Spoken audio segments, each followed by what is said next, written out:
Mister Lillo Bonfatto in sala stampa per presentare la sfida di domani, il derby di Coppa Italia Akragas Licata. Che partita dobbiamo aspettarci? Sicuramente la prima partita sarà una partita difficile, complicata, è un derby sentito da ambe le parti. Noi ci siamo preparati bene questa settimana e vogliamo regalare qualcosa di importante agli ultra, agli appassionati dell'Agras, sapendo pure che la partita sarà complicata, però noi dobbiamo dare tutto quello che abbiamo. C'è tanta emozione, tanta importanza per questo esordio in Coppa Italia. Come l'avete preparata questa partita? Sì, l'abbiamo preparata bene, i ragazzi sono stati sempre disponibili, hanno lavorato con molta professionalità, è quello che noi cerchiamo, staff, siamo contenti, abbiamo avuto qualche problemino, però ci sta, fa parte del gioco, però chi scenderà in campo darà l'anima per questa partita, ma non solo, ma soprattutto per questa domenica, che è sarà una domenica impegnativa, il derby, dobbiamo sottolineare, è una partita sentita e quindi noi ci crediamo e spero che il pubblico venga in massa per darci una mano.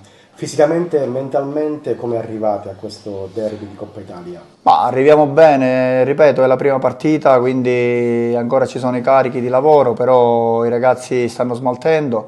Questa settimana, ripeto, hanno lavorato con una certa brillantezza, quindi siamo contenti come staff. Dobbiamo ogni giorno dare di più, perché il mio motto è cercare se ci saranno delle difficoltà, cercare di superarle man mano. Tecnicamente e tatticamente che partita ti aspetti domani? Ma secondo me sarà una partita di studio inizialmente, poi dobbiamo essere bravi noi a cercare di dettare il ritmo, perché noi ce l'abbiamo, abbiamo qualità e dobbiamo dimostrarlo.